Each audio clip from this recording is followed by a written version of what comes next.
ओम शांति। आज ये बहुत ही हर्ष की बात है, ज्ञान मानसरोवर में अमेरिका से राजयोगी भ्राता राम प्रकाश भाई पधारे हैं। ये बाबा की एक ऐसी हस्ती है जो 45 वर्ष पूर्व अमेरिका में पंजाब से गए और वहाँ पर प्यारे बाबा के सेंटरों के आदि रतन हैं अमेरिका के। और तब तो कोई इतने विशेष भाई बहन भी नहीं होते थे, सेंटर्स भी नहीं, लेकिन आप वहाँ की एक मुख्य जिम्मेवार टीम में मोहिनी बहन जी के साथ लग के धीरे धीरे सारे नॉर्थ अमेरिका में 45 सेंटर और फिर सब तरफ जाते रहते हैं, विदेशों में भी जाते रहते हैं और भारत के भी मेजॉरिटी मुख्य शहरों में गए हैं। आज सौभाग्य है ज्ञान मानसरोवर में आप पधारे हैं। एक ऐसी हस्ती है जिसको भगवान ने एक बहुत भीषण हादसे से कैसे अपने हाथ पर रख के बचा दिया।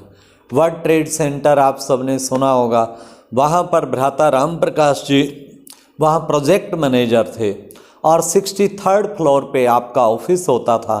5 साल वहाँ वर्ल्ड ट्रेड सेंटर में ही आप जॉब करते थे। आप इंजीनियर हैं पेशे से, लेकिन कैसे इनके सामने ही वो धमाका हुआ जब ऑफिस में हुए और दोनों टावर कैसे गिरे, आज वो आंखों देखी दास्तान इनके मुख से सुनना चाहेंगे कि इतने भयंकर हादसे में कैसे शिव बाबा ने आपको बचाया। तो भ्राता राम प्रकाश जी, आपका ज्ञान मानसरोवर में बहुत बहुत स्वागत है।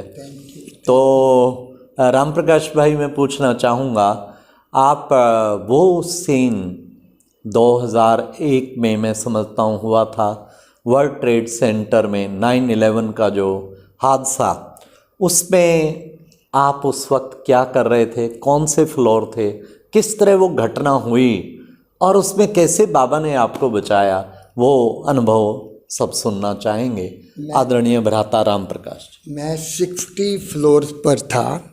64 हाँ 64 और प्रोजेक्ट मैनेजर की तरह काम कर रहा था और मैं ज़्यादातर जल्दी आ जाता था ऑफिस में।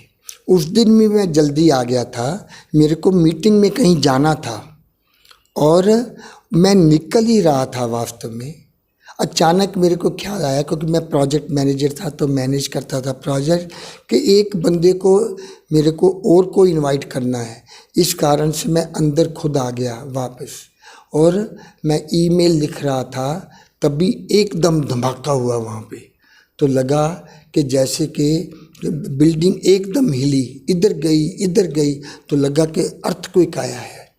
लेकिन 2-3 बार हिलने के बाद फिर जब लगा वो खड़ी हो गई है तो अर्थक्वेक तो नहीं हो सकता है, शायद छोटा मोटा प्लेन टकराया होगा, हो सकता है कि पायलट का हार्ट अटैक हो गया हो। लेकिन ये तो कभी हम स्वप्न में भी नहीं सोच सकते थे कि टावर गिर जाएगा। फ्रस्ट्रेशन थी तो हमने नीचे उतरना शुरू कर दिया और कैसे नीचे उतरते हैं, थोड़े समय के बाद फिर दूसरा टावर को आके दूसरा प्लेन लगा तो तब दहशत होने लगी। पहले तो लगा कि 3rd वर्ल्ड वॉर शुरू हो गया है। तो क्योंकि कौन इमेजिन करेगा अमेरिका जैसे कंट्री में कोई मिडल में आके वर्ल्ड ट्रेड सेंटर, जो कि उनका प्राइड एक उनका है, कैसे ख़त्म करेंगे। तो तब भी घबराहट सब में होने लगी। सब कहते जल्दी जल्दी निकले और जल्दी जल्दी घर जाएं वापस। तो ऐसा हादसा उस समय बहुत ही हमने देखा है, फ्रस्ट्रेशन कैसे फियर में बदल जाती है। तो वो मैंने अपनी आंखों से देखा। जी राम प्रकाश भाई, ये पूछना चाहेंगे, अब कहाँ 63 मंजिल, और मैं समझता हूँ, क्या पूछना चाहूँगा, लिफ्ट चल रही थी, और अगर नहीं चल रही थी तो फिर आप 63 मंजिल उतरते हुए क्या सीन था उस वक्त, आपकी मानसिक स्थिति क्या थी? कई लोग मर गए, वो सीन भी देखा होगा, कहीं पड़े हुए हैं, कहीं बेहोश हुए पड़े हैं, और उन सब के बीच में आपकी स्थिति क्या थी? क्या घबराहट, क्या कुछ, या आपको सेवा की भावना, उसमें क्या स्थिति थी, वो जानना चाहते हैं। वास्तव में मेरे को न्यूज़पेपर, टेलीविज़न वाले सब लोग मेरे को पूछ रहे थे ये क्वेश्चन कि मैं 95 मिनट, हाँ बाद में तो जो आप क्वेश्चन कर रहे हैं कि 95 मिनट्स हम टावर के बीच में थे और 5 मिनट पहले गिरने से हम निकले। दूसरा टावर वास्तव में जो टकराया बाद में, लेकिन गिरना पहले शुरू हो गया, क्योंकि वो इस तरह का लगा था कि उसका जो डैमेज था ज़्यादा हुआ। तो जितने समय तक वो गिरता रहा, हमारा टावर भी बुरी तरह से शेक हो रहा था, क्योंकि साथ साथ थे। फर्श हिल रहा है, ऊपर से प्लास्टर गिर रहा है, पाइपलाइन टकरा रही है ज़ोर ज़ोर से, इमरजेंसी सायरन, इमरजेंसी ये जो लाइटिंग है वो फ्लिकर हो रही है। एकदम हॉरर मूवीज़ का जो सीन होता है ना, वैसा था। और ऐसा लोगों को इतनी दहशत फैली थी। और फिर क्या हुआ, वो दूसरा टावर गिरना पहले शुरू हो गया।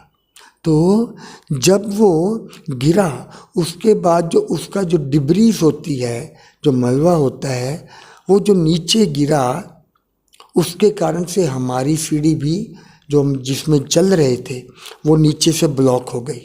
तो हम उस सीढ़ी को यूज़ नहीं कर सकते थे। तो फिर हम दूसरी सीढ़ी में गए, और दूसरी सीढ़ी में गए तो एकदम बहुत तेज़ी से पानी आने लगा, क्योंकि जो पाइपलाइन वगैरह थी टूट गई। पानी इतना तेज था, अगर हम हैंडल जोर से ना पकड़े तो नीचे बह जाएंगे। तो हैंडल को पकड़ते पकड़ते नीचे आ रहे हैं, और फिर पता चला ये दूसरी सीढ़ी भी हमको चेंज करनी पड़ेगी। वो बाद में पता चला वास्तव में वो पानी के बहाव से नीचे से टूट गई थी। तो तीसरी में जाने के लिए एकदम अंधेरे कॉरिडोर में से गुजरे। पानी हमारे ऊपर गिर रहा है, पानी हमारे पाँव के नीचे, शूज़ तक भीगे हुए हैं, कपड़े भीगे हुए हैं। हम अंधेरे में चुपके चुपके से दीवार का सहारा लेकर आगे आते हैं। और फिर कभी कभार जो इमरजेंसी लाइट होती है, फ्लिकर करती है ना, जब बैटरी ख़त्म हो जाती है, तो दिखाई पड़ता था सारी बिजली की तारें सर के ऊपर वो लटक रही थी। तो हम अपने आप को अपने झुकाते हुए दीवार का सहारा लेकर फाइनली हम बाहर निकले, थर्ड स्टेज में गए, फिर नीचे उतरे, और हमको निकले हुए सिर्फ 4-5 मिनट हुए थे। अचानक फील हुआ नीचे से ज़मीन हिल रही है। तो तब हमने पीछे मुड़ के देखा तो हमारा टावर भी गिरना शुरू हो गया, कोलैप्स। देखो हम इतना नज़दीक थे उस टावर के, अगर वो टावर हमारी तरफ कोलैप्स ऐसे ना हुआ होता ना, क्या कहते हैं उसको, जैसे हम कहते हैं कोलैप्स होता है हमारी तरफ, तो हम उसके नीचे आ जाते। बाबा इंतजार कर रहा था ये निकले तो मैं। हाँ देखो, और टावर सीधा ऐसे नीचे आया, हम भागे वहाँ से, और जो डस्ट होता है वो हमारे पीछे पीछे, हम आगे आगे, तो हम निकल गए। तो कई लोग थे, उनको पता था मैं मेडिटेशन करता हूँ। देखिए, कहते हैं जाको राखे साइयाँ मार सके ना कोई। हमारे राम प्रकाश भाई जो कि कुमार भी हैं, बाल ब्रह्मचारी भी हैं, और इतना अमेरिका वेस्ट जैसी कंपनी में भौतिक चकाचौंध वाली जगह जगह जाके बाबा के सेंटर खोलने में मददगार बने हैं। तो ऐसे रतन को भगवान कैसे सहन करता कि इसको निकालना ही है, जबकि पहले प्लेन इधर टकराया पर बाबा का बच्चा जब तक नहीं, और दूसरे वाला कोलैप्स हो गया, और ये बच्चे की इंतज़ार थी निकलते, वो भी कोलैप्स हो गया, और कितने वहाँ हज़ारों लोग मारे गए। तो ये था। अच्छा, लास्ट क्वेश्चन मेरा ये है राम प्रकाश भाई, क्या आप ये उतरते रहे, जब करते रहे, क्या आप उस वक्त, एक तो अपनी जान बचाने की, एक है कि क्या आप में उस वक्त भी कोई सेवा किया या सेवा भाव था आपके अंदर के औरों की मदद करूं? ये एक्चुअली वही था। मैं खुद, मेरे को बड़ी हैरानी हुई कि 95 मिनट्स में मेरे को 1 सेकंड भी डर नहीं लगा। तो मेरे को बड़ा हैरानी होती, मैं ऑर्डिनरी आदमी हूँ, नॉट सुपरमैन और फियरलेस पर्सन, ऑर्डिनरी पर्सन, तो क्यों नहीं डर लगा। तो एक ही मेरे को जवाब मिला, क्योंकि मैं लोगों की मदद करने लग गया। अच्छा। तो जो देखो हमारा सबका अनुभव है, जब हम किसी दूसरे की मदद करने लग जाते हैं ना, हमको अपना दुख तकलीफ भूल जाता है। तो मेरे साथ भी वही हुआ। तो देखो क्या था, जब ना अचानक कोई आवाज़ होती थी, कोई जैसे नहीं है कि चिच्चा, तो बहनें तो मेरे पीछे थी, तो उनकी चीख निकल जाती, तो मैं जब उनकी चीख सुनता तो उनको क्या कहता, तुम आगे आ जाओ। मैं खुद अपने आप को पीछे ले जाता था, उनको अपने आगे कर लेता था। अभी देखो कोई बड़ी बात थोड़ी है, 2 कदम आगे 2 कदम पीछे, पर उनके लिए वो बहुत बड़ी बात थी। इस टाइम पे तो बड़ी वो कहते हैं कि बाकी लोग जल्दी जल्दी निकल रहे हैं, अपनी जान बचाने में लगे हुए हैं, और ये भाई हमको खुद पीछे हट के अपने आगे ला रहा है। अगर हम मुसीबत में पड़ेंगे तो ये भाई हमारी मदद करेगा। वो मेरे से इतने खुश थे, पता उन्होंने मेरे को क्या बोला है भारत भूषण भाई, they told me Ram you are our angel. और मेरे को बड़ी हंसी आई। नो डाउट नहीं, मेरे को हंसी ये आई, लोग इतनी मेहनत करते हैं एंजल बनने की, और यहाँ 2 कदम पीछे जाओ और एंजल बन जाओ। मैं कही ये तो बहुत अच्छी डील है। पर मैंने उसके बारे में बाद में सोचा कि मेरे तो मन में नहीं आया, हमको समझा ये ड्यूटी है हमारी, पर उनके मन में कैसे आया कि उन्होंने ये शब्द बोले। तब मैंने सोचा कि कई बार जब हम एंजल्स की बात करते हैं ना, बड़े बड़े एंजल्स की बात करते हैं, फेमस होते हैं, पर हम ऑर्डिनरी आदमी हैं, तो क्या हम ऑर्डिनरी ह्यूमन एंजल बन सकते हैं क्या? Tiny angel, micro angel, dot angel, तो छोटे छोटे हम काम कर सकते हैं। तो देखिए, भले ये इसको कोई बड़ी बात नहीं समझ रहे हैं, लेकिन आप सब समझ रहे होंगे श्रोतागण कि ये कोई छोटी बात नहीं। जब जान के लाले पड़े हों, ऊपर तारे लटकी पड़ी है, नीचे पानी, और सब मर रहे हैं, दहशत हो रही है, ऐसे टाइम पे कितना भी ज्ञानी ध्यानी सूरमा हो, उसको अपनी जान बचाने की रहेगी कि मैं बचूंगा तो सेवा करूंगा, भागेगा दौड़ेगा कुछ कर, दूसरे की उस वक्त किसी को नहीं रहती। कितनी ग्रेटनेस है कि वो अमेरिकन लेडीज़ या कोई और जो भी पीछे चिल्लाती, उनको आगे बचा के, उन्हें बिलीव इन गॉड, शाबाश, हिम्मत करो, उनको सहारा उत्साह देते हुए ये उस वक्त भी सेवा में लगे हुए थे। और भगवान ने भी ऐसे वफादार व्यक्ति को पक्का सोच लिया था कि जब तक ये राम बाहर नहीं निकलेगा इस टावर को कोलैप्स नहीं होने दूंगा। जबकि पहले प्लेन वहाँ टकराया, और भगवान ने, ये भगवान की सेवा के प्रति वफादार रहे, भगवान इनके प्रति, और बच्चे को बिल्कुल हथेली पे रख के बचा दिया। तो राम भाई रियली आप तो एंजल, बाबा ने आपको बना ही दिया।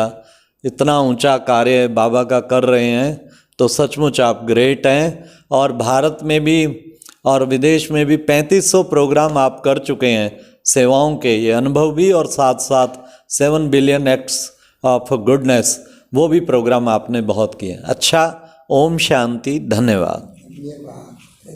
Thank you.